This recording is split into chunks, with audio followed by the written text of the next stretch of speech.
Here, hold this. Grandma crawled out from under the gigantic camellia bush and passed me the end of the garden hose. I held it between 2 fingers to keep from touching the bugs and dirt. Dusting off her knees, Grandma glanced around to make sure no one could see us. Crouching down, she hurried across the lawn and waved for me to follow. For a second, I thought she was going to do a focus-pocus ninja roll behind a bush. But she didn't stop until she reached the fence. I got there a few seconds later, dragging the super long hose behind me. Grinning, Grandma took it from me, wiped off the nozzle on the end, and twisted it to the setting she wanted. Snorting a little from keeping her giggles quiet, she found a knothole in the wood, the right size, and poked the nozzle through. Grandma, are you sure this is? She put her grubby finger on my lips. Trust me, little accomplice.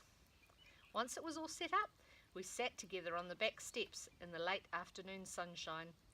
Shouldn't you be getting ready for the next party? I asked, hoping the reminder would send her inside in a panic, away from Mrs. Cuthbert. Nope, it was cancelled. We're done for the day. Grandma was so focused she didn't even look at me as I slapped the little flying bugs that tickled my ankles. Maybe she wouldn't notice if I hurried back inside to investigate that mason jar in Mum's room. Mrs. Cuthbert's back door slammed. Her muttering and cussing was loud enough to hear, even over the birds squabbling for spots in the shadiest trees. The smile on Grandma's face made my stomach knot up from nerves. With one hand over her mouth to hold in the chuckles, she tiptoed down the back steps to the tap perched on the side of the house. Counting down from 10, she marked off the numbers with her fingers before twisting the knob around a few times as fast as she could. All I could do was watch in horror as Grandma's plan came together. The hose was set to spray, and the heavy mist made a rainbow that hung over the whole of Mrs. Cuthbert's backyard. "My sheets!" she screamed.